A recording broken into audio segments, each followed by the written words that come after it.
ഈശോനോട് എത്ര ഇഷ്ടമുള്ള കുട്ടിയാണ്. എന്നിട്ട് ഈശോ എന്തിനിങ്ങനെ ഈ വേദന ഒന്ന് മാറ്റി അവളെ ഒന്ന് ഉറക്കാൻ ശ്രമിക്കുന്നു. ഇങ്ങനെ ഈശോനോട് ഇങ്ങനെ ചോദിച്ചു. പക്ഷെ അന്ന് രാത്രി 3 മണിക്ക് അവൾക്ക് ശരിക്കും ഉറക്കം കിട്ടി. അത് കഴിഞ്ഞ് പിന്നെ ഒറ്റ ദിവസം വേദന. അന്ന് ശരിക്കും അവൾ കാലം കൊണ്ട് മൊത്തം അന്നത്തെ ജപമാലയുടെ രഹസ്യങ്ങൾ മൊത്തം ചൊല്ലി.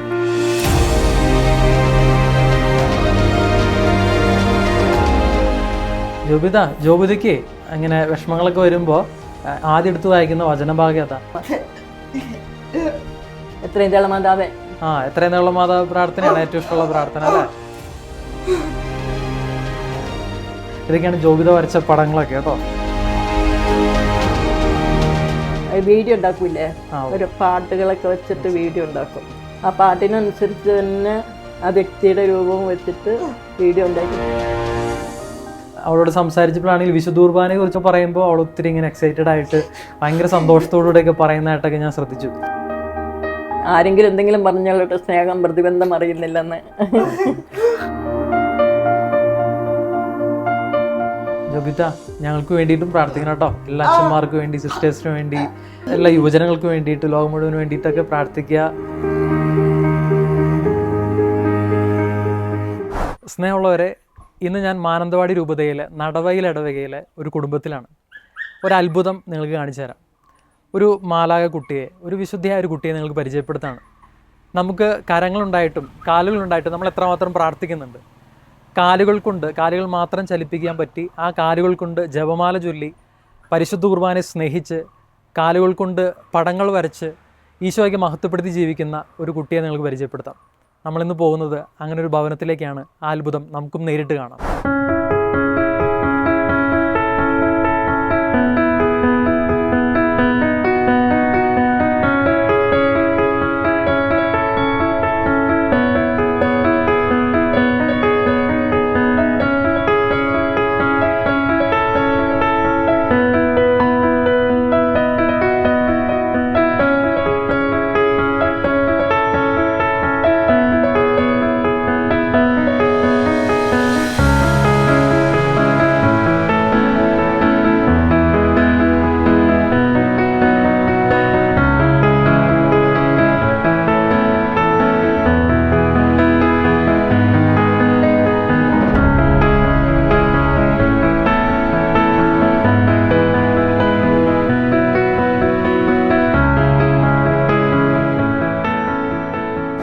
സ്നേഹമുള്ളവരെ, കഴിഞ്ഞ ഏതാനും ദിവസങ്ങളിലായിട്ട് നമ്മൾ സോഷ്യൽ മീഡിയയിൽ പങ്കുവെച്ച ഒരു അത്ഭുത ബാലികയെ നിങ്ങൾക്ക് പരിചയപ്പെടുത്താം. ജോബിത എന്നാണ് അവളുടെ പേര്. ഒരു കുഞ്ഞു മാലാഖയാണ്. തൻ്റെ ജീവിതം വഴിയായിട്ട് എങ്ങനെ വിശുദ്ധിയോടുകൂടെ ഈശോയുടെ പ്രവൃത്തികൾ, ഈശോ എങ്ങനെ പറഞ്ഞു കൊടുക്കാമെന്നൊക്കെ ഇങ്ങനെ നമുക്ക് കാണിച്ചു വരുന്ന കുട്ടി. ആ കുട്ടിയെ നമുക്കൊന്ന് പരിചയപ്പെട്ടാലോ. ഇതാണ് ജോബിത. ജോബിത, ഈശോ മിശിഹായ്ക്ക് സ്തുതിയായിരിക്കട്ടെ. സുഖാണോ? നമുക്ക് ജോബിതയുടെ അമ്മച്ചിയും കൂടെയുണ്ട്. അമ്മച്ചിയുടെ പേര് ബ്രിജിത്ത എന്നാണ്. അമ്മച്ചി, എന്തുണ്ട്, സുഖമായിട്ടിരിക്കുന്നോ? ഞങ്ങൾ ജോബിതയെക്കുറിച്ച് കേട്ടറിഞ്ഞിട്ട് ഞങ്ങൾ വന്നതാണ്. അപ്പോൾ ജോബിത ഇന്നത്തെ കാലഘട്ടത്തിൽ നമുക്ക് എല്ലാവർക്കും, എല്ലാ മനുഷ്യർക്കും ഒരു മാതൃക തന്നെയാണ്. ഒരു കുഞ്ഞു മാലാഖിയാണ്, ഒരു കുഞ്ഞു വിശുദ്ധയാണ്. കാരണം ജന്മന അല്പമൊക്കെ ബുദ്ധിമുട്ടുകളൊക്കെ ഉണ്ടായിരുന്നെങ്കിലും ആ ബുദ്ധിമുട്ടുകൾ, ചെറിയ സഹനങ്ങളൊക്കെ എങ്ങനെയാണ് ഈശോയ്ക്ക് മഹത്വം കൊടുക്കാൻ പറ്റുന്നത്, അല്ലെങ്കിൽ ആ കുറവുകളിലും ഈശോയ്ക്ക് എങ്ങനെ നന്ദി പറയാമെന്നൊക്കെ ഞങ്ങളെല്ലാവരും പഠിപ്പിക്കുന്ന ഒരു കുട്ടിയുടെ അമ്മച്ചിയാണ്. ശരിക്കും പറഞ്ഞാൽ ബ്രിജിത്ത അമ്മച്ചി ഒരു ഭാഗ്യവതിയാണ്. ഒപ്പം ഈ കുഞ്ഞിലൂടെ ഒരുപാട് അനുഗ്രഹങ്ങൾ നിങ്ങൾക്കും കുടുംബത്തിലേക്കും എല്ലാവരിലേക്കും കിട്ടുമെന്നുള്ളത് ഉറപ്പാണ്. അമ്മച്ചിനെ ഒന്ന് പരിചയപ്പെടുത്താവോ? എൻ്റെ പേര് ബ്രിജിത്ത. ഞാൻ നടവയിലാണ്. ഭർത്താവ് മരിച്ചിട്ട് 2 വർഷമായി. 3 മക്കളാണ്. മൂത്തമകൻ മാലിദ്വീപിലെ റിസോർട്ടിൽ മാനേജറായിട്ട് വർക്ക് ചെയ്യുന്നു. രണ്ടാമത്തെ മോൻ പിന്നെ ആയുർവേദത്തിൻ്റെ സെൻറ്ററിലായിരുന്നു, ബാംഗ്ലൂരായിരുന്നു. പപ്പ മരിച്ച പിന്നെ പോയില്ല. ഞങ്ങൾ 2 പേരും അല്ലേ. മൂത്തവൻ പറഞ്ഞു, മോൻ തന്നെ നീ തന്നെ പറഞ്ഞു, അല്ലെങ്കിൽ നീ പോകുന്നോ ഞാൻ പോകുന്നോ, മൂത്തവൻ പോയാൽ ഒന്നും കൂടി മെച്ചപ്പെടുമെന്ന് വെച്ചാൽ അവൻ തന്നെ പൊക്കോട്ടെന്ന് പറഞ്ഞു. പിന്നെ അവനോട് ആക്സിഡൻറ്റ് വന്നതായിരുന്നു. കാല് എല്ലൊക്കെ ഒടിഞ്ഞു പോയി കാരണം. പിന്നെ അതിന് കൂടുതലായിട്ട് മേലോട്ട് പോകാൻ പറ്റില്ല. അതുകൊണ്ട് അവനോട് നിന്നു. മൂന്നാമത്തെ ആളാണ് ജോബിത. ജോബിത ജന്മന തന്നെ എങ്ങനെ ആയിരുന്നു. പക്ഷെ നമുക്കറിയില്ലായിരുന്നു ഇന്നത്തെ പ്രാരാബ്ധത്തിൻ്റെ ഉള്ളിൽ അവളെപ്പറ്റി കൂടുതൽ ശ്രദ്ധിക്കില്ല. പാല് കുടിക്കാൻ വേണ്ടി മാത്രം ഞാൻ കയറി വരുള്ളൂ. ഒത്തിരി പണികളുണ്ടാകുമായിരുന്നു. അതിലിപ്പോൾ ഇന്നൊക്കെ വിഷമമുണ്ട്. അവൾ പറയും ഞാൻ അമ്മ എന്നെ ഇങ്ങനെ ശരിക്കും നോക്കി എൻ്റെ കാര്യത്തെ ശ്രദ്ധിച്ചെങ്കിൽ ഞാൻ രക്ഷപ്പെട്ടു പോയേനെന്ന്.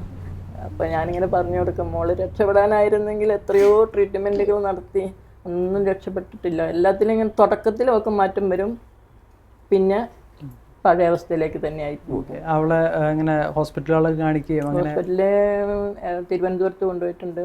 അവിടെ പോയപ്പോൾ ഫിസിയോതെറാപ്പി ചെയ്യണമെന്ന് പറഞ്ഞു. അപ്പം നമുക്ക് എല്ലാ പ്രാവശ്യം അങ്ങനെ പോകാൻ പറ്റില്ല മാസം. പിന്നെ അവിടെ നിന്ന് കഴിഞ്ഞ് പിന്നെ തിരുമ്മൽ നടത്തി. അയാൾ പറഞ്ഞു 90 ദിവസം കൊണ്ട് അവൾ നടക്കുമെന്ന്. പക്ഷെ ശരിക്കും 90 ദിവസം കൊണ്ട് അവൾ അത്രയും ദൂരം നടക്കും, ഒറ്റ ട്രക്കായിട്ട് നടക്കും.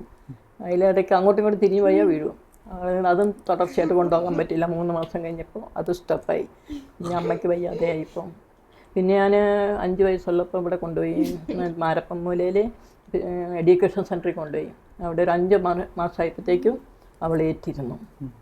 അവിടുന്ന് കഴിഞ്ഞിട്ട് അപ്പം ഞാനൊരു പിന്നെ ധ്യാനത്തിന് പോകുമായിരുന്നു എല്ലാ ഞായറാഴ്ചയും. അപ്പോൾ ആ ബ്രദർ എന്നോട് പറഞ്ഞു അവൾ എന്തായാലും നടക്കും, പക്ഷെ അമ്മേനെ വിട്ടവളെ ഇവിടെ കൊണ്ടാക്കരുത്. അപ്പോൾ 2 വർഷത്തോളം ഇങ്ങനെ മടത്തിക്കൊണ്ട് വിട്ടിരുന്നു ചുങ്കക്കുന്ന് ആ ഭാഗത്തേക്ക്. അവിടെ ഞങ്ങൾക്ക് അങ്ങനെ ഇഷ്ടമില്ലായിരുന്നു, പിന്നെ തിരിച്ചു കൊണ്ടുപോകുന്നു. ഞാൻ അമ്മച്ചിയുടെ അടുത്ത് കുറച്ച് മുമ്പ് സംസാരിച്ചപ്പോൾ അമ്മച്ചി ഇങ്ങനെ പറഞ്ഞല്ലോ കുറേ സ്ഥലത്ത് പ്രാർത്ഥിക്കാൻ പോയി, ധ്യാനേന്ദ്രങ്ങളിലൊക്കെ പോയി, ധ്യാനമൊക്കെ കൂടി. അപ്പോൾ അങ്ങനെ പ്രതീക്ഷയിലാണ് പോയത്, പ്രതീക്ഷയോട് കൂടി പോയി. പക്ഷെ അമ്മ അറിയില്ല, നമുക്ക് ഞങ്ങൾ വിചാരിക്കും നമുക്ക് ധ്യാനം കൂടിയാൽ നടക്കും, അച്ഛൻ കൈ വെച്ച് പ്രാർത്ഥിച്ചാൽ നടക്കും, പത്തേലത്തിൻ്റെ വസ്ത്രത്തെ തൊട്ടാൽ നടക്കും, അങ്ങനെയൊക്കെയുള്ള ഒരു പ്രതീക്ഷകൾ. പക്ഷെ ആ പ്രതീക്ഷകളൊന്നും അവർക്ക് അന്നൊക്കെ വിഷമം ഉണ്ടായിരുന്നു. പക്ഷെ പിന്നെ അതിനെപ്പറ്റി ഒന്നും കൂടി അമ്മ അത് വീട്ടിൽ നിന്നും വിഷമിക്കണം, അമ്മയ്ക്ക് എന്താ പത്ര വിഷമമുള്ള, എന്നെക്കാട്ടിലും വിഷമമുള്ള എത്രയോ മക്കളുണ്ട്. അപ്പോൾ അതോ അമ്മയ്ക്ക് എത്രയും നല്ലൊരു കൊച്ചിനെ കിട്ടിയില്ല. പിന്നെ അവളെങ്ങനെ എന്നെ ഒത്തിരി വിഷമിക്കുമ്പോൾ ആ വിഷമത്തിൽ നിന്ന് തന്നെ അവൾ തിരിച്ചു കൊണ്ടുവരും. അവള് തന്നെ നമുക്ക് പറഞ്ഞു തരും. നമുക്ക് ഉള്ളതിനേക്കാളും കൂടുതൽ. പിന്നെ ഒരു ദിവസം പരിശുദ്ധ കുർബാനയിൽ പങ്കെടുക്കാതിരിക്കാൻ സമ്മതിക്കില്ല. രാവിലെ വിളിച്ചെഴുന്നേൽപ്പിക്കും, പിന്നെ അവൾ കിടന്നുറക്കം കൂട്ടും, എഴുന്നേൽപ്പിച്ച്. ഇപ്പോൾ തലേദിവസമൊക്കെ എന്തെങ്കിലും പണിയൊക്കെ എടുത്ത് എനിക്ക് ഒട്ടും പറ്റാതെ കിടക്കുന്നത്. അപ്പോൾ അവൾ പറയും ഇങ്ങോട്ട് അടുത്ത് വന്നിരിക്കുക, എന്നിട്ട് അവൾ തിരുമ്മിത്തരും. എന്നിട്ട് അവനെ നേരം ഇത് പൊയ്ക്കോളൂ, കുഴപ്പമില്ല പൊയ്ക്കോളൂ എന്ന്. പക്ഷെ നേരം വെക്കുമ്പോഴത്തേക്കെല്ലാം പോയി ഇങ്ങോട്ട് ഞാൻ പള്ളിയിൽ പോവുകയും ചെയ്യും. ശരിക്കും പറഞ്ഞാൽ നമ്മൾ പ്രാർത്ഥിച്ചിട്ടൊരു കാര്യം നടന്നില്ലെങ്കിൽ സാധാരണ ഒരു മനസ്സും എടുക്കും. പക്ഷെ ജോബിതയുടെ ജീവിതവും അമ്മച്ചിയുടെ ആ ഒരു വിശ്വാസമൊക്കെ പറ്റുന്നിടത്തോളം ഞാൻ പള്ളിയിൽ കൊണ്ടുപോകും. അവൾ പോകണമെന്ന് പറഞ്ഞാൽ ഞാൻ എങ്ങനെയും വിഷമിച്ച് കൊണ്ടുപോകും. പക്ഷെ പപ്പയ്ക്ക് ഇഷ്ടമില്ലായിരുന്നു. പപ്പയ്ക്ക് ഇങ്ങനെ കൊണ്ടുപോകുമ്പം ഇങ്ങനെ കാണുമ്പം പെട്ടെന്ന് തലകറങ്ങുകയൊക്കെ ചെയ്യുമായിരുന്നു. ഇവൾ മറ്റുള്ളവരിങ്ങനെ ചോദിക്കുകയൊക്കെ ചെയ്യുമ്പം പപ്പയ്ക്ക് പെട്ടെന്ന് മാറ്റം വരുമായിരുന്നു, വിഷമം. ഇവളെയും കൊണ്ട് എവിടെയും പോകാൻ സമ്മതിക്കില്ലായിരുന്നു. അത് ഞാൻ ഇവിടെ അറിയിക്കുകയില്ല, പക്ഷെ അവർക്ക് വിഷമാവില്ലേ. പക്ഷെ ആ കുറവുകളോടത്തും കർത്താവ് പ്രവർത്തിച്ചു. പിന്നെ അവൾ ഇപ്പോഴും ഒരു അത്ഭുതമായ രീതിയിൽ തന്നെ ഒരുപാട് കാര്യങ്ങൾ ചെയ്യുന്നുണ്ട്. ഒത്തിരി കാര്യങ്ങൾ ശരിക്കും അവൾ ചെയ്യുന്ന കാര്യങ്ങൾ എന്തൊക്കെയാ? ഒരു പ്രത്യേകതകൾ സ്പെഷ്യലായിട്ട് ചെയ്യുന്ന കാര്യങ്ങൾ? സ്പെഷ്യലായിട്ട് ഇപ്പോൾ ഒരാളിപ്പോൾ ഒരു പ്രാർത്ഥന എനിക്ക് വേണ്ടി പ്രാർത്ഥന, ഇപ്പോൾ അധികം അച്ഛന്മാരായിരിക്കും ഇങ്ങോട്ടും പറയുന്നത്. അവിടെ വന്ന് ധ്യാനഗുരുക്കന്മാർ പോലും പള്ളിയിൽ തന്നെ നിങ്ങൾ 6 മണിക്കൂറൊക്കെ ആണെങ്കിലും അവിടെ ഇരുന്നോളും. കുർബാനയോട് കൂടി 4 മണിക്കൂർ ധ്യാനം. അപ്പം അങ്ങനെ 6 മണിക്കൂറും ആ കസേരയിൽ തന്നെ ഇരിക്കും. അങ്ങനെ എല്ലാ സാധാരണ ഈ കഴിഞ്ഞതിൻ്റെ മുമ്പത്തെ പ്രശാലത്തിൻ്റെ ധ്യാനിപ്പിക്കാൻ വന്നപ്പോൾ അച്ഛൻ വീടിൻ്റെ അടുത്ത് വന്നിട്ട് എനിക്ക് വേണ്ടി പ്രാർത്ഥിക്കാനായിട്ട് വന്നു. കൊച്ചനോട് ചോദിച്ചു, അവളെ ചില കാര്യങ്ങളൊക്കെ അങ്ങനെ പറയും കേട്ടോ. ഇതിന് മുൻകൂട്ടി തന്നെ ഇങ്ങനെ സംഭവം. അപ്പം ഞാനത് പറയാൻ വരുമ്പോഴത്തേക്ക് അവൾ പറഞ്ഞു തരും ഞാനത് പറയാൻ വേണ്ടി വന്നതാവാൻ. അത് മുൻകൂട്ടി തന്നെ പറയുവള് ഇങ്ങനെ സംഭവിക്കും എന്നുള്ളതിനെ പറ്റി മുൻകൂട്ടി. പക്ഷെ ശരിക്കും സംഭവിച്ച് കഴിഞ്ഞിരിക്കും. അങ്ങനെ ഒരു സംഭവമുണ്ട്. പിന്നെ ഇവളുടെ സ്കൂളിൽ ഭയങ്കര അന്ന് അന്നെങ്ങനെ ഇറങ്ങിയ സംഭവം സിസ്റ്റർക്ക് എഴുതിയ സിസ്റ്റർക്ക് മെസ്സേജ് അയച്ചിരുന്നു. അപ്പം ഒന്ന് ശ്രദ്ധിക്കുന്നത് നല്ലതാട്ടോ എന്നൊക്കെ. അപ്പോൾ അത് കഴിഞ്ഞിട്ട് കുറച്ചു നേരം കഴിഞ്ഞപ്പോഴത്തേക്കും വലിയ കാറ്റും മഴയും വന്ന് ജനവാദി കുറേ നല്ല പൊട്ടിപ്പോയി. അപ്പോൾ ആ സംഭവത്തിൽ നേരത്തെ തന്നെ മുൻകൂട്ടി അത് തന്നെ സിസ്റ്റർ പ്രിൻസിപ്പളിനോട് ഭയങ്കര പ്രിൻസിപ്പളിന് എന്തെങ്കിലും എന്താ മുഖം പാടിയിരിക്കുന്നത്, പക്ഷെ അവിടെ കാണുന്നില്ല, അവളിവിടെ കാണുന്നത്. എന്നിട്ട് അവൾ എന്നോട് ചോദിക്കും എന്താ മമ്മി എനിക്ക് കുറേ കാര്യങ്ങൾ അങ്ങനെ പറയുന്നത് ഈശോനോട് ചോദിച്ചു നോക്കും, എനിക്ക് ഈശോനോട് ഇഷ്ടമല്ല. അതൊരു ദിവസം അവിടെ ഇങ്ങനെ രാത്രി വേദന കൊണ്ട് ഭയങ്കര കരച്ചിലായിരുന്നു, ഉറങ്ങാനൊന്നും പറ്റുന്നില്ല. ഒറ്റ രാത്രികൾ ഉറങ്ങാതിരുന്നിട്ടുണ്ട്. അപ്പം ഞാൻ ഈശോനോട് ഇങ്ങനെ ഈശോൻ്റെ രൂപം അവൾ കിടക്കുന്ന റൂമിൻ്റെ വരുടെ ഉണ്ട്. അപ്പോൾ ഞാൻ ഈശോനോട് പറഞ്ഞു ഈശോനോട് എത്ര ഇഷ്ടമുള്ള കുട്ടിയാണ്, എന്നിട്ട് ഈശോ എന്തിനിങ്ങനെ ഈ വേദന ഒന്ന് മാറ്റി അവളെ ഒന്ന് ഉറക്കാൻ ശ്രമിക്കുന്നു ഇങ്ങനെ ഈശോനോട് ഇങ്ങനെ ചോദിച്ചു. പക്ഷെ അന്ന് രാത്രി 3 മണിക്ക് അവൾക്ക് ശരിക്കും ഉറക്കം കിട്ടാതെ കഴിഞ്ഞ് പിന്നെ ഒറ്റ ദിവസം ആ വേദന ഉണ്ടായിട്ടില്ല. അങ്ങനെ കുറേ സംഭവങ്ങളുണ്ട് അവക്കടെ ഇതിൽ. അവൾക്ക് ഇഷ്ടമില്ല കേട്ടോ ആരോടും പറയാനായിട്ട്. അങ്ങനെ എന്തെങ്കിലുമൊക്കെ അനുഭവം കിട്ടുമ്പോൾ അങ്ങനെ പറഞ്ഞ് പരസ്യമാക്കി. ഞാൻ പറഞ്ഞ എടേ അത് പിന്നെ പന്നികളുടെ മുമ്പിൽ മുത്തിട്ട് കൊടുക്കുന്നത് അത് പന്നികളുടെ മുമ്പിൽ അങ്ങനെ പറയാതിരിക്കും പറ്റും. പക്ഷെ നല്ല കാര്യത്തിനായതുകൊണ്ട് കുട്ടികൾക്കും എല്ലാവർക്കും അതൊരു പ്രചോദനമായിരിക്കും. ഇപ്പോൾ ഞാൻ കേട്ടോ അവളിങ്ങനെ പടമൊക്കെ വരയ്ക്കും, പിന്നെ കാലുകൾ കൊണ്ട് ജപമാല അത് എന്നു മുതൽ അങ്ങനെയൊക്കെ ഒരു സ്പെഷ്യലായിട്ട് ചെയ്യാനൊക്കെ തുടങ്ങിയ? അന്ന് ജോബിയച്ചൻ്റെ കൂടെ നിന്നത് എന്നാ 24-ാമത്തെ വയസ്സിലാണ്. 24-ാമത്തെ വയസ്സിലാണ് അവൾക്ക് ആദ്യമായിട്ട് ജപമാല കൊടുത്തത് അച്ഛൻ. അന്നത്തെ അളിരണിയും കാലം എന്ന് പറഞ്ഞ ഒരു പ്രോഗ്രാം ഉണ്ടായിരുന്നു സാറുവാൻ ടിവിയിൽ. അന്ന് ശരിക്കും അവൾ കാലം കൊണ്ട് മൊത്തം അന്നത്തെ ജപമാലയുടെ രഹസ്യങ്ങൾ മൊത്തം ചൊല്ലി. എന്താ ഒരെണ്ണത്തിൻ്റെ മൊത്തം 5 എണ്ണം അങ്ങനെ ചൊല്ലി. അന്ന് തൊട്ട് ശരിക്ക് എല്ലാ ദിവസവും ആരെങ്കിലും നിയോഗം കൊടുത്താൽ അപ്പോൾ ആദ്യം ചോദിക്കുക എന്താ കാര്യം എന്ന്. അപ്പം പിന്നെ തൊട്ട് ഞാനും പറഞ്ഞു കൊടുത്ത് കാര്യങ്ങളിപ്പം നമ്മൾ എന്തായാലും പറയില്ലല്ലോ, ചോദിച്ചു നോക്കുക, അവർ പറയില്ല. അപ്പം ഞാനിങ്ങനെ പറഞ്ഞു കൊടുക്കുക. ഈശോനോട് ഇതിങ്ങനെ പറഞ്ഞു, അല്ലെങ്കിൽ മാതാവിനോട് ഇങ്ങനെ പറയുക, ഇന്ന കാര്യങ്ങൾ എന്നോട് പറഞ്ഞിട്ടുണ്ട്, അത് അവർക്ക് സാധിച്ചു കൊടുക്കണേ, എന്ത് തന്നെ ആയാലും സാധിച്ചു കൊടുക്കണേ. പക്ഷെ കുറേ കാര്യങ്ങൾ അങ്ങനെ സാധിച്ചു അങ്ങനെ വന്നിട്ടുണ്ട്. പറയാനാണെങ്കിൽ നിങ്ങൾക്ക് മറന്നു പോകും. മറവി എനിക്ക് കൂടുതൽ, അവർക്ക് വെറുതെ. പക്ഷെ എല്ലാ കാര്യങ്ങളും അവൾ എഴുതി വെച്ചിട്ടുണ്ടല്ലേ? കുറേ കാര്യങ്ങളൊക്കെ എഴുതിയിട്ടുണ്ട്. ജീവചരിത്രം എഴുതും. അവളുടെ എഴുതുന്നുണ്ടായിരുന്നു. പിന്നെ ഇപ്പൊ കൂട്ടുകാരൊക്കെ വിട്ടുപോയി പറഞ്ഞപ്പോൾ അത് എഴുതലില്ല. ജോബിതയ്ക്ക് അങ്ങനെ വിഷമങ്ങളൊക്കെ വരുമ്പോ ആദ്യം എടുത്ത് വായിക്കുന്ന വചനഭാഗം ഏതാ ബൈബിളിലെ? വചനഭാഗം വായിക്കില്ലല്ല, ഞാൻ മാതാവിനോട് കൂടുതൽ പറയുക ചെയ്യുന്നില്ലേ. അവളെന്താ ഈശോനോട് കുറേ കാലങ്ങൾ ഇങ്ങനെ കുറേ ഇങ്ങനെ നടക്കണ കാര്യത്തെ പറ്റി ഇങ്ങനെ പ്രാർത്ഥിക്കുമായിരുന്നു. പക്ഷെ ഈശോ ഒന്നും പ്രാർത്ഥന കേട്ടില്ല. അവസാനം മാതാവിനെ പിടിപിടി. മാതാവിനെ പിടിപിടിയപ്പം കുറേ കാര്യങ്ങളൊക്കെ സാധിച്ചു കൊടുക്കും. അതാണ് മാതാവിനോട് പറയുന്നതെന്ന്. ഞാൻ അങ്ങനെ വചനം അങ്ങനത്തത് വായിക്കാറില്ല, പഠിപ്പിച്ചു കൊടുത്തിട്ടുണ്ട്. എന്താ നമ്മള് എത്രയും തേള മാതാവേ, എത്രയും തേള മാതാവ് പ്രാർത്ഥനയാണ് ഏറ്റവും ഇഷ്ടമുള്ള പ്രാർത്ഥന അല്ലേ?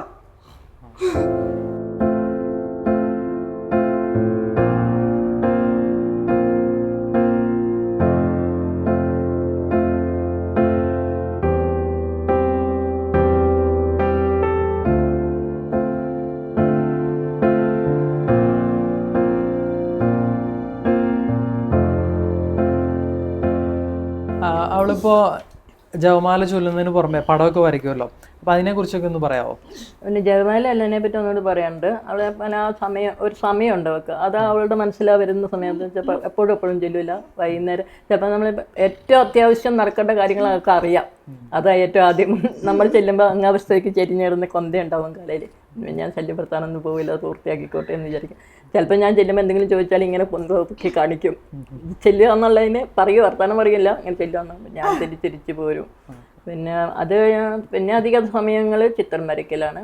അധികം കാലം കൊണ്ടൊക്കെ അത് അക്ഷരങ്ങളൊക്കെ എഴുതി കൊടുത്തൊക്കെ എഴുതുകയൊക്കെ ചെയ്യാറുണ്ട്. ഇപ്പം ഇങ്ങനെ ഇരുന്ന് എഴുതി ഇങ്ങനെ കഴുത്തിന് നീർക്കെട്ട് വരുന്ന കാരണം അധികം ടാബിലായിരിക്കും ഇപ്പം പരിപാടി മൊത്തം. ചിത്രങ്ങൾ വരയ്ക്കും. ചിത്രങ്ങൾ വരച്ചിട്ട് വീഡിയോ ഉണ്ടാക്കൂലേ, ഒരു പാട്ടുകളൊക്കെ വെച്ചിട്ട് വീഡിയോ ഉണ്ടാക്കും. ആ പാട്ടിനനുസരിച്ച് തന്നെ ആ വ്യക്തിയുടെ രൂപം വെച്ചിട്ട് വീഡിയോ ഉണ്ടാക്കിയിട്ട് അവരുടെ ബർത്ത്ഡേക്ക്, പിന്നെ ഫീസ്റ്റ്, ബർത്ത്ഡേ, പിന്നെ എന്താ ആനിവേഴ്സറി.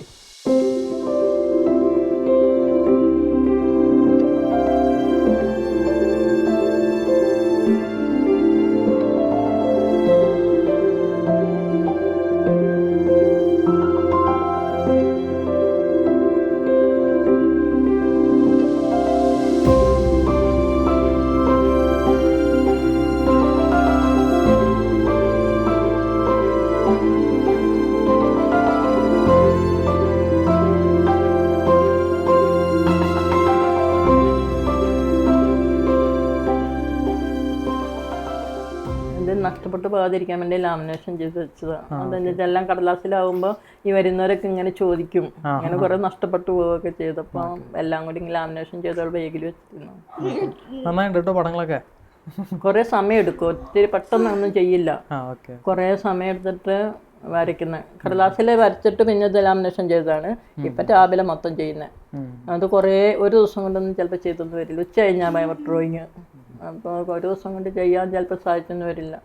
എല്ലാ ദിവസവും ഉച്ച കഴിഞ്ഞിട്ട് അതിൻ്റെ ബാക്കി പണികൾ പൂർത്തിയാക്കും. ചിത്രം വരച്ചതിൻ്റെ പെയിൻറ് കൊടുത്ത്. ജോബിതയുടെ വിശുദ്ധ കുർബാനയെ കുറിച്ചുള്ള ഒരു ഭക്തി, അല്ലെങ്കിൽ വിശുദ്ധ കുർബാനയ്ക്ക് പോകാനൊക്കെ അവൾ കാണിക്കുന്ന ഒരു തീഷ്ണതയൊക്കെ ഉണ്ടല്ലോ, അതേക്കുറിച്ച് എന്തെങ്കിലുമൊക്കെ എക്സ്പീരിയൻസുകളോ അനുഭവങ്ങളൊക്കെ അവൾക്ക് ഉണ്ടായിട്ടുണ്ടോ? അല്ലെങ്കിൽ നിങ്ങളുടെ ജീവിതത്തിലാണെങ്കിലും അങ്ങനെ എന്തെങ്കിലുമൊക്കെ ഉണ്ടായിരുന്നെന്ന് പങ്കുവെക്കാവോ? വിശുദ്ധ കുർബാനയെ പറ്റി പറയുമ്പം ഒരു അനുഭവം എന്താ വെച്ചാൽ വിശുദ്ധ കുർബാന അങ്ങനെ സ്വീകരിക്കാനായിട്ട് അന്ന് കുർബാനയൊക്കെ കൈക്കൊണ്ട് കഴിഞ്ഞിട്ട് 11ാമത്തെ വയസ്സിലാരോ കൊച്ചു തെരേസ്യാനോടി അവൾക്ക് ആദ്യം തന്നെ അവൾ 11ാമത്തെ വയസ്സിൽ കുർബാന ആയിക്കൊണ്ട് അന്ന് അവിടെ ബർത്ത്ഡേ ആയിരുന്നു, അവൾ തന്നെ ഉണ്ടായിരുന്നുള്ളൂ. അതിനെപ്പറ്റി പറഞ്ഞിട്ടുണ്ടെങ്കിൽ അത് പ്രാർത്ഥിച്ച് തന്നെ ഈശ്വരൻ്റെ അടുത്തൊന്നും മേടിച്ചു. അന്നൊക്കെ ഈശ്വരനോട് ഭയങ്കര ഇതായിരുന്നു, പ്രാർത്ഥിച്ച് തന്നെ ഈശ്വരനോട് മേടിച്ച്. ഞാനൊരു ദിവസം കാപ്പിക്കൊരു പറിച്ചിട്ട് വരുമ്പോൾ ഇങ്ങനെ 2 കൈയും വിരിച്ച് മുട്ടുമ്മേ നിന്നുകൊണ്ട് അവൾ പ്രാർത്ഥിക്കുന്നുണ്ട്. എൻ്റെ മോള് പ്രാർത്ഥിച്ചാൽ എനിക്ക് ഈശോയെ സ്വീകരിക്കാൻ ഇഷ്ടം, എന്നെ ഒരുക്കണേന്ന് മാത്രം ഞാൻ പ്രാർത്ഥിക്കണേന്ന്. ഒത്തിരി പ്രാർത്ഥിച്ച് എന്നെ ലഭിച്ചു. ഞാൻ പറഞ്ഞു കൊടുക്കുന്നതൊക്കെ വേഗം വേഗം പഠിത്തത്തിലെല്ലാം വേഗം കാര്യങ്ങൾ ഞാൻ തന്നെ പറഞ്ഞു കൊടുക്കുന്നതല്ല. ഇടയ്ക്കൊരു ടീച്ചർ വരുമായിരുന്നു പിന്നെ സ്കൂളിലെ കാര്യങ്ങൾ പഠിപ്പിക്കാൻ വേണ്ടി പറഞ്ഞു കൊടുക്കുന്നത്. 2ാമത്തെ ദിവസം ടീച്ചർ 3ാമത്തെ ദിവസം ടീച്ചർ വരുമ്പോഴത്തേക്ക് അത് ശരിക്ക് ചോദിക്കുന്നതിന് ആൻസർ പറഞ്ഞു കൊടുക്കും. പരീക്ഷയൊക്കെ 24ാമത്തെ വയസ്സിലാണ് പരീക്ഷ എഴുതിയത്, പിന്നെ 4ാം ക്ലാസ്സിലെ പരീക്ഷ. അതിന് ഏറ്റവും നല്ല മാർക്കോടുകൂടി സമ്മാനമൊക്കെ മേടിച്ചു. പിന്നെ എഴുതാൻ പറ്റില്ല, 7 എഴുതാൻ പറ്റില്ല. അപ്പോഴത്തേക്കും നരമ്പുകൾക്കൊക്കെ വേദന കൂടി എത്തിരിങ്ങി. വിശുദ്ധ കുർബാനയെ പറ്റി അങ്ങനെയാണ് ഏറ്റവും അറിയില്ല, അതെന്താ പറയാൻ പറ്റുമെന്ന് അറിയില്ല. ഈ വിശുദ്ധ കാർലോ അക്വിറ്റസ് എന്ന് പറഞ്ഞ വിശുദ്ധനുണ്ടല്ലോ, ഇപ്പോൾ യുവജനങ്ങൾക്കൊക്കെ മനസ്സിലാക്കി. കാർലോയുടെ ജീവിതം കണ്ടിട്ട് അമ്മയ്ക്ക് വരെ അതൊരു ഇൻസ്പിറേഷൻ ആയിരുന്നു, ഒരുപക്ഷെ വിശ്വാസത്തിലൊക്കെ വർധനയ്ക്ക് വേണ്ടിയിട്ടൊക്കെ. അപ്പോൾ ജോബിതയുടെ ജീവിതം കണ്ടിട്ട് അങ്ങനെയൊക്കെ ആരെങ്കിലുമൊക്കെ എന്തെങ്കിലും പറയാനുണ്ടോ? ഇപ്പോൾ കുടുംബത്തിലാണെങ്കിലും ഒരു ദിവസം കുർബാന കൈക്കൊള്ളാനായിട്ട് ഞങ്ങൾക്ക് 2 പേരും കിട്ടിയില്ല. അച്ഛന്മാരും സിസ്റ്റേഴ്സും ഒക്കെ കടന്നുപോയി. ഞങ്ങൾ തുണിൻ്റെ ചോട്ടിലായിരുന്നു നിന്നിരുന്നത്. എനിക്കും കിട്ടിയില്ല, കൊച്ചിനും കിട്ടിയില്ല. യുദ്ധം കൊണ്ട് ഭയങ്കര ഏങ്ങലടിച്ച് കരയാൻ തുടങ്ങി. ഇരിക്കുമല്ലേ, ഏങ്ങലടിച്ച് ആയമല്ലേ മടക്കിയിരിക്കുമോ, ഏങ്ങലടിച്ച് കരയാൻ പറഞ്ഞു. എനിക്കപ്പോഴും നാണക്കേട് പോലെ. പക്ഷെ എന്നെക്കാട്ടിലും കൂടുതൽ അവളുടെ ഹൃദയത്തിൽ ഈശോ അടുത്ത് വന്നിട്ട് പോയി എന്നാണ് അവൾ പറയുന്നത്. ഇപ്പം ഞാൻ നല്ലൊരു നുള്ളിപ്പുറയൊക്കെ വെച്ച് കൊടുത്തു കരയാതിരിക്കാൻ വേണ്ടി. അപ്പോൾ ഒന്നും കൂടി കൂടുതൽ കരഞ്ഞു. അപ്പം പുറകിലൊരു ചേട്ടൻ പോയിട്ട്, അന്ന് മൂലയിലച്ഛനായിരുന്നു, അച്ഛൻ മരിച്ചുപോയി. പുറകിലൊരച്ഛൻ ഒരു ചേട്ടൻ പോയിട്ട് അച്ഛനോട് പറഞ്ഞു. അപ്പോഴത്തേക്കും എൻ്റെ അടുത്ത് നിന്ന് അമ്മച്ചിനോട് പറഞ്ഞു, മുണ്ടയ്ക്കിൽ അമ്മച്ചി എന്നോട് പറഞ്ഞു മുമ്പിലിരിക്കുന്ന മാത്രോട് ഒന്ന് പോയി പറയാൻ. പിന്നെ ഇതിൻ്റെ കരച്ചിൽ കണ്ടിട്ട് എനിക്കും വിഷമമായി. അപ്പം ഞാൻ മദറിൻ്റെ അടുത്ത് പോയി. മദർ പിന്നെ അച്ഛൻ്റെ അടുത്ത് പോയപ്പോഴത്തേക്ക് അച്ഛൻ അവിടെ എത്തി. അച്ഛൻ്റെ അടുത്തേക്ക് പറയാൻ വേണ്ടി പോയി അച്ഛൻ വന്നു, സക്രാരി തുറന്നു, ആശീർവാദം കൊടുത്തു. എന്നിട്ട് അറിയാം മമ്മിക്ക് എൻ്റെ വിഷമമൊന്നും അറിയില്ല, മമ്മി എല്ലാ ദിവസവും പോയി സ്വീകരിക്കുന്നില്ലേ, എനിക്ക് എൻ്റെ വിഷമമൊന്നുമില്ല, എനിക്ക് എൻ്റെ അടുത്ത് വന്നിട്ട് വരാത്ത എൻ്റെ അടുത്ത് വന്നിട്ട് പോയില്ലേന്ന്. എന്നിട്ട് പിന്നെ കൊടുത്ത് ഭയങ്കര സന്തോഷമായിരുന്നു. എനിക്ക് പള്ളിയിലൊക്കെ ചെന്നിട്ടുണ്ടെങ്കിൽ ഇപ്പൊക്കെ ഏറ്റവും മുന്നിലാണ് നിൽക്കുന്നത്. മറ്റേ പുറകിൽ തൂണ്ടി ഞാൻ കൊണ്ടുപോയില്ല മുന്നിലേക്ക്. എനിക്ക് എല്ലാവരും ഇങ്ങനെ നോക്കുകയും ഇവളെ നോക്കിക്കൊണ്ടിരിക്കും. എനിക്കും എന്തോ ഒരു വിഷമം പോലെ. അത് ഇപ്പം അങ്ങനെയില്ല, ഇപ്പോഴേ ഏറ്റവും മുന്നിൽ പോയിരിക്കും. എന്നുവെച്ചാൽ അവൾക്ക് കുർബാന ഫുള്ളായിട്ടും കൂടണം. അദ്ദേഹം കുർബാനയിൽ സക്രാരിയിൽ നിന്ന് ഈശോയെ എടുത്തുകൊണ്ട് ഇങ്ങനെ വരുമ്പോഴത്തേക്കും തന്നെ ഇവിടുന്ന് ഈ ചിരിയാ ഇതുപോലെ ഇരുന്നിരിക്കും. ഇപ്പം എല്ലാവരും ഓർക്കും ഈ കൈ ഇങ്ങനെ തന്നെ ഇരിക്കുള്ളൂ, കുർബാന തുടങ്ങിയ തൊട്ട് അവസാനം വരെ ഇങ്ങനെ ഇരിക്കുള്ളൂ. ഞാനിപ്പോൾ ജോബിതയുടെ വീട്ടിൽ വന്നപ്പോൾ ഈ ഒരു ഇൻ്റർവ്യൂ എടുക്കുന്നതിന് മുമ്പ് അവളോട് സംസാരിച്ചപ്പോഴാണെങ്കിൽ വിശുദ്ധ കുർബാനയെ കുറിച്ച് പറയുമ്പോഴും അങ്ങനെയുള്ള കാര്യങ്ങളെ കുറിച്ചൊക്കെ പറയുമ്പോൾ അവൾ ഒത്തിരി ഇങ്ങനെ എക്സൈറ്റഡ് ആയിട്ട് ഭയങ്കര സന്തോഷത്തോടുകൂടെയൊക്കെ പറയുന്നതായിട്ടൊക്കെ ഞാൻ ശ്രദ്ധിച്ചു. അപ്പോൾ അതിൻ്റെ അർത്ഥം നമുക്ക് അവസരങ്ങളുള്ളപ്പോൾ സാഹചര്യങ്ങളൊക്കെ ഉള്ളപ്പോൾ പരിശുദ്ധ കുർബാനയ്ക്ക് പോകണമെന്നും അല്ലെങ്കിൽ ഈശോയുടെ അടുത്ത് ബലിപീഠത്തോട് ചേർന്ന് നിന്നൊക്കെ ബലിയർപ്പിക്കണം എന്നൊക്കെ ഇവള് നമ്മൾ ഓർമ്മപ്പെടുത്താണ്. ശരിക്കും പറഞ്ഞാൽ ആ ഒരു തീക്ഷ്ണതയും ആ സ്നേഹമൊക്കെ നമുക്ക് എപ്പോഴും വേണം. കുർബാന കഴിഞ്ഞ് ഇറങ്ങുമ്പം പിന്നെ പോകാമെന്ന് പറഞ്ഞു. പക്ഷേ ഒത്തിരി തിരക്കാണെങ്കിൽ ഞാനോ അങ്ങനെയുള്ള അവസരം കഴിഞ്ഞാൽ എല്ലാവരും പോയി കഴിഞ്ഞിട്ടേ ഇറങ്ങാൻ നിൽക്കുകയുള്ളൂ. എന്നിട്ട് അച്ഛൻ്റെ ഒരു ബ്ലെസ്സിങ് ഒക്കെ മേടിച്ചിട്ടേ പോരുള്ളൂ ഏറ്റവും അവസാനം. എത്ര ഇതായാലും എല്ലാവരും ഇറങ്ങിക്കഴിഞ്ഞിട്ട് എണീറ്റ് കഴിയുമ്പോൾ ഈശോയുടെ മുമ്പിൽ കുമ്പിട്ടിട്ടൊക്കെ പോകും. മാതാവിൻ്റെ ഒരു ഉമ്മയൊക്കെ കൊടുക്കാൻ ആഗ്രഹമുണ്ട്. പക്ഷെ എനിക്കിങ്ങനെ തരുന്ന പോയിട്ട് മാതാവിൻ്റെ രൂപം കൂടി മറിഞ്ഞു പോകുമെന്നുള്ള പേടിയാണ്. കുരിശിൻ്റെ വിളിക്കൊക്കെ നല്ലപോലെ കൂടും. കുരിശിൻ്റെ വിളി 6ാം സ്ഥലം ഏറ്റവും ഇഷ്ടം.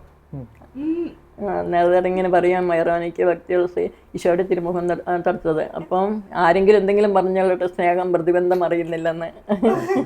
അച്ഛന്മാരുടെ അടുത്ത് കുർബാനയൊക്കെ കഴിഞ്ഞാൽ അവരുടെ അടുത്തൊന്ന് പോകണം, അല്ലെങ്കിൽ മറത്തി പോകണം.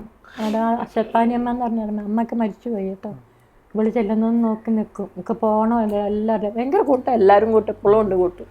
അച്ഛന്മാർക്ക് വേണ്ടി സിസ്റ്റേഴ്സിനൊക്കെ വേണ്ടി പ്രാർത്ഥിക്കുന്ന ആളാന്ന് അമ്മച്ചി പറഞ്ഞു. എല്ലാവർക്കും അറിയാം. ഒത്തിരി ഫോട്ടോകളുണ്ട്. എല്ലാവരും അവളുടെ റൂമിലുണ്ട്. അവളുടെ ഭിത്തിയെ കൂടി വെച്ചേക്കുക. നമ്മുടെ മാത്യു നായ്ക്കൻ പറമ്പിലച്ഛൻ എപ്പോഴും പറയുന്നൊരു കാര്യമുണ്ട്. നമ്മൾക്ക് ഏറ്റവും പവർഫുൾ ആയിട്ടുള്ളൊരു പ്രാർത്ഥന എന്ന് പറയുന്നത് മധ്യസ്ഥ പ്രാർത്ഥനയാണ്. നമുക്ക് വേണ്ടി പ്രാർത്ഥനയെക്കാളും മറ്റുള്ളവർക്ക് വേണ്ടി, ലോകത്തിന് വേണ്ടി പ്രാർത്ഥിക്കുന്നതാണ് കുറെ കൂടിയും ശക്തി. അങ്ങനെ ഒരിക്കലും പ്രാർത്ഥിക്കാറില്ല. അവള് മറ്റുള്ളവർക്ക് വേണ്ടി പ്രാർത്ഥിക്കുമ്പോൾ അത് കൂടുതൽ ഇരട്ടി കൃപയായിട്ടും കൂടുതൽ അനുഗ്രഹമായിട്ട് മാറും. അപ്പോൾ അമ്മച്ചിക്കാണെങ്കിലും ഈ വീട്ടിലുള്ളവർക്കാണെങ്കിലും ഇവളോട് ഒരുപാട് അനുഗ്രഹങ്ങളാണ് വരുന്നത്. അപ്പൊ ഇവള് പ്രാർത്ഥനയുടെ ശക്തി ഇത്രയും വലുത് ഉണ്ടാക്കണമെന്നല്ല, അവിടത്തേനേക്കാളൊരു ശരി നന്നായിട്ട് ഉണ്ടാക്കണമെന്ന് ആഗ്രഹമുണ്ട്. പക്ഷെ ഇത് വന്നപ്പോഴത്തേക്ക് അവർക്ക് അങ്ങ് വർഷം ഉൾക്കൊള്ളാൻ പറ്റുന്നില്ല. അവർക്ക് എന്തെങ്കിലും ഒരു കാര്യത്തിന് വേണമെങ്കിൽ മേലെ നിന്ന് ഇറങ്ങി വരണ്ടേ. ഫുള്ളായിട്ട് ഇങ്ങനെ കിടക്കുവാണെങ്കിൽ എല്ലായിടത്തും ചുറ്റിക്കിറങ്ങായിരുന്നു. എന്നിട്ട് അവൻ എന്നോട് ചോദിച്ചു, അമ്മയ്ക്ക് എങ്ങനത്തെ ഏത് പേരെ വേണ്ട, 2 പേരെ കാണിച്ചിട്ട്. അപ്പം ഞാൻ പിന്നെ അന്നിലെ ഫോട്ടോയിൽ കാണുമ്പോൾ ഇത് നല്ല രസം തോന്നി. ഇത് പറഞ്ഞു അമ്മ കാരണം ഇതും കൊണ്ട് ഉണ്ടാക്കി, മറ്റൊന്ന് മതിയായിരുന്നു, എനിക്ക് എല്ലായിടത്തും എത്തായിരുന്നു. അത് ഒരു സങ്കടമുണ്ട്. ഞാൻ അവനോട് പറയും അന്ന നീ നേരത്തെ പെരെ പോയി താമസിച്ച് വാടകയ്ക്ക് കൊടുത്തോളാം. ഇഷ്ടമില്ല, ഇത് മാത്രം അത്ര ഇഷ്ടമില്ലാത്ത. ഇത്രയും സ്ഥലമൊക്കെ ഇഷ്ടമാണ്. കിടക്കണമെങ്കിൽ മേലെ പോകണം. പിന്നെ ഓരോരുത്തർ വന്നു കഴിഞ്ഞാൽ അവരവരുടെ റൂമുകളിലല്ലേ കൂട്ടുകാരൊക്കെ വരുന്നത്. ഇപ്പം ഇങ്ങനെ നമ്മൾ നിൽക്കുന്ന പോലെ ഉണ്ടാവില്ല. അതുകൊണ്ട് വലിയ ഇഷ്ടമില്ല, ചെറിയ വരെ ഇഷ്ടമുള്ളൂ.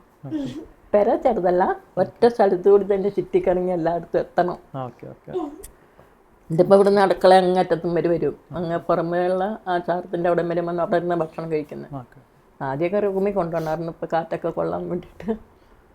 അപ്പോൾ അമ്മച്ചി, ജോബിത ഇത്രയും സമയം ഞങ്ങൾക്ക് വേണ്ടി ഗുഡ്നസ് ടിവിക്ക് വേണ്ടി ഞങ്ങളോട് സംസാരിക്കുക ചെയ്യുന്നതിന് ഒത്തിരി നന്ദി. നിങ്ങൾക്ക് വേണ്ടി ഞങ്ങളും പ്രാർത്ഥിക്കും. ജോബിത ഞങ്ങൾക്ക് വേണ്ടിയിട്ടും പ്രാർത്ഥിക്കണം കേട്ടോ. എല്ലാ അച്ഛന്മാർക്ക് വേണ്ടി, സിസ്റ്റേഴ്സിന് വേണ്ടി, പിന്നെ എല്ലാ യുവജനങ്ങൾക്ക് വേണ്ടിയിട്ട്, ലോകം മുഴുവന് വേണ്ടിയിട്ടൊക്കെ പ്രാർത്ഥിക്കുക. ജോബിതയിലൂടെ ഒരുപാട് അനുഗ്രഹങ്ങൾ ഇനിയും ലോകത്തിന് കിട്ടട്ടെ എന്ന് പ്രാർത്ഥിക്കുന്നു. സ്നേഹമുള്ളവരെ, എൻ്റെ ജീവിതത്തിൽ എനിക്ക് തോന്നുന്നു 2ാമത്തെ ഒരു വ്യക്തിയാണ് ഇതുപോലെ ഇങ്ങനെ കണ്ടുമുട്ടുന്നത്. ഇങ്ങനെ ജീവിതത്തിൽ ശരീരത്തിലൊക്കെ അല്പം കുറവുണ്ടെങ്കിലും ഉള്ള കഴിവിൽ ഈശോയ്ക്ക് നന്ദി പറഞ്ഞ് ഇങ്ങനെ ഈശോയെ മഹത്വപ്പെടുത്തി ജീവിക്കുന്ന ഒരു കുട്ടിയെ പരിചയപ്പെടുത്തിയതിൽ സന്തോഷമുണ്ട്. ഇതിനു മുമ്പ് ഒരിക്കലും ഒരു കുട്ടിയെ കണ്ടു. അപ്പോൾ ആ കുട്ടിക്ക് 2 കൈയില്ല, കാലുകളുമില്ല. അപ്പോൾ അടിയിൽ ഒരു ചെറിയ ഭാഗമുള്ളൂ. എന്നാൽ പോലും ഈശോയ്ക്ക് വേണ്ടി പാട്ടുകൾ പാടും, പ്രസംഗങ്ങൾ പറയും. അന്ന് അവൻ ഞങ്ങളോട് പറഞ്ഞൊരു കാര്യമുണ്ട്. ഒരു പാട്ട് പാടി, ദൈവം തന്നതല്ലാതൊന്നും ഇല്ല എൻ്റെ ജീവിതത്തിൽ. ആ പാട്ടിങ്ങനെ ഫുള്ളും പാടി. അത് പാടിയപ്പോൾ അന്ന് വരെ ആ പാട്ട് കേട്ടിട്ടുണ്ടെങ്കിലും അന്നാണ് ആ പാട്ട് കേട്ടപ്പോൾ ഒരു കരച്ചിൽ വന്നത്. കാരണം അതിൽ അവൻ്റെ സ്നേഹമുണ്ട്, ദൈവസ്നേഹമുണ്ട്, മനുഷ്യസ്നേഹമുണ്ട്, നന്ദിയുണ്ട്. അപ്പോൾ ജോബിതയും ഇതുപോലെ തന്നെയാണ്. ഉള്ള കഴിവിൽ ജീവിത സാഹചര്യത്തിലേക്ക് ഈശോയ്ക്ക് നന്ദി പറഞ്ഞ് ജീവിക്കുകയാണ്. നമുക്കും നന്ദിയുള്ളവരാകാം. ജോബിതയുടെ ജീവിതം നമുക്കെല്ലാവർക്കും ഒരു പ്രചോദനമാകട്ടെ എന്ന് പ്രാർത്ഥിക്കുകയും ചെയ്യുന്നു. ദൈവം നമ്മളെല്ലാവരെയും അനുഗ്രഹിക്കട്ടെ. ഈശോ മിശിഹായ്ക്ക് സ്തുതിയായിരിക്കട്ടെ.